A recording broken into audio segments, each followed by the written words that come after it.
कुर्बानियां देनी पड़ सकती हैं, कुछ कुर्बानियां देनी पड़ सकती हैं। जरूरी नहीं कि हर एक की जिंदगी से कुर्बानी ली जाएगी। वो रब ताला जिससे चाहे अपने नाम पर कुर्बानी ले, जिससे चाहे। तो क्या इस बात से डरकर भागते हो कि अल्लाह ताला की बारगाह में कुर्बानी देने से भागना चाहिए मुझे? सुनो, एक पुराने जमाने की हिकायत है, मैं सुना देता हूं। सुना है कि मूसा अलैहिस्सलाम के पास एक खातून आई, उसके बच्चे नहीं थे, औलाद नहीं थी।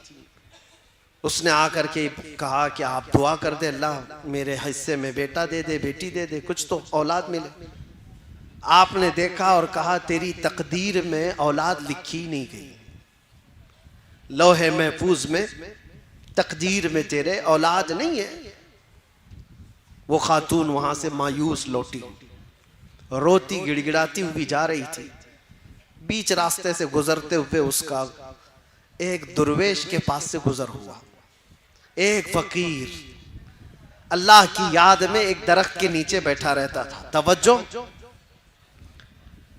उसने देखा और पूछा खातून क्यों रो रही है? उस औरत ने कहा ऐसा ऐसा है, मैं बरसों से बे औलाद हूं, औलाद मांगने गई तो मुझे बताया गया कि मेरी किस्मत में औलाद नहीं है। उस दुर्वेश ने कहा घबरा मत, ना उम्मीद ना हो, मायूस ना हो, रब तबारक व तआला चाहे तो उसका लिखा हुआ है वो फिर लिख करके अता भी फरमाते। जा अपने घर सजदा कर, मैं दुआ करता हूं। वो औरत गई, रोज सजदा करती थी, दुआ करती थी, और ये दुर्वेश इधर उस खातून के लिए दुआ करता था। फकीर चंद ही दिनों के बाद उस औरत के घर में हमल के आसार, और चंद दिनों के बाद एक खूबसूरत बेटा पैदा हुआ। खातून को बेटा मिल गया, वो खुशहाल। थोड़े दिन उसकी तरबियत करती है, चंद दिनों के बाद दूसरा बेटा भी हुआ, फिर चंद सालों के बाद तीसरा बेटा भी हुआ, चौथा भी हुआ, पांचवा भी हुआ, छठा भी हुआ, सातवां भी हुआ। 7 बेटे हुए। एक दिन हजरत मूसा वहां से गुजर रहे थे, देखा इस खातून को, पूछा ये किसके बच्चे हैं? औरत ने कहा मेरे।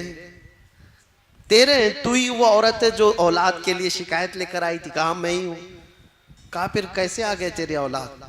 कहा बस दुआ है किसी बुजुर्ग की और अल्लाह की अता है। अल्लाह जिसे चाहे औलाद अता करे, जिसे चाहे अता करे। मूसा अलैहिस्सलाम अल्लाह करीम की बारगाह में अर्ज करते हैं, मौला मैंने जो देखा था वो गलत था या ये औरत झूठ बोल रही है? रब ताला की तरफ से जवाब आया कि तुमने जो देखा था वो भी सही था, औरत जो बोल रही वो भी सही है। कैसे इसको औलाद हुई? तो रब तबारक व तआला ने फरमाया कि मूसा एक चाकू लो और एक बर्तन लो और जाओ अपनी उम्मत में से लोगों को पुकार कर कहो अपने जिस्म का एक टुकड़ा काट करके अल्लाह को दे दे। वो बनी इसराइल कौम है, बड़ी नाफरमान। मूसा अलैहिस्सलाम अपनी कौम के पास आए, अल्लाह का हुक्म है ये। चाकू लेकर के एक थाल में कहा कि जिस्म का एक टुकड़ा काट करके दे दे। सब इधर उधर भागने लग गए। आज ये टुकड़ा मांग रहे हैं, कल कलेजा मांगेंगे। जिस्म काट करके देने वाले जिगरे बहुत कम लोगों के होते हैं, कौन करेगा? शाम हो रही थी, आपका गुजर उसी दुर्वेश के पास से हो रहा था।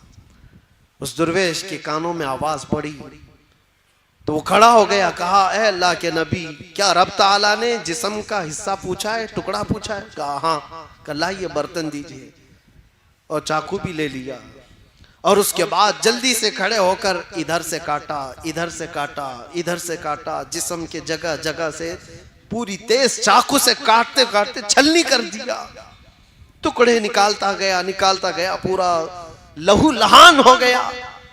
मूसा अलैहिस्सलाम ने कहा अरे नादान, हुक्म हुआ है एक टुकड़ा देने के लिए, जिस्म का इतने क्यों काट दिया?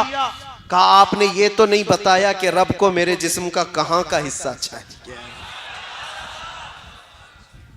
किस जगह का हिस्सा चाहिए। मैं सब निकाल कर रख दिया हूं ताकि कोई टुकड़ा तो उसे पसंद आए।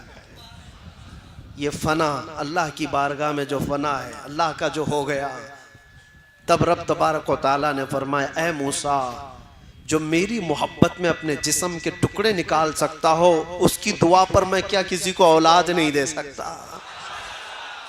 उसकी दुआएं रब तबारक व तआला के हुजूर जाती हैं। इसीलिए कहा गया, खुदी को कर बुलंद इतना कि हर तकदीर से पहले खुदा बंदे से खुद पूछे, बता तेरी रजा क्या है।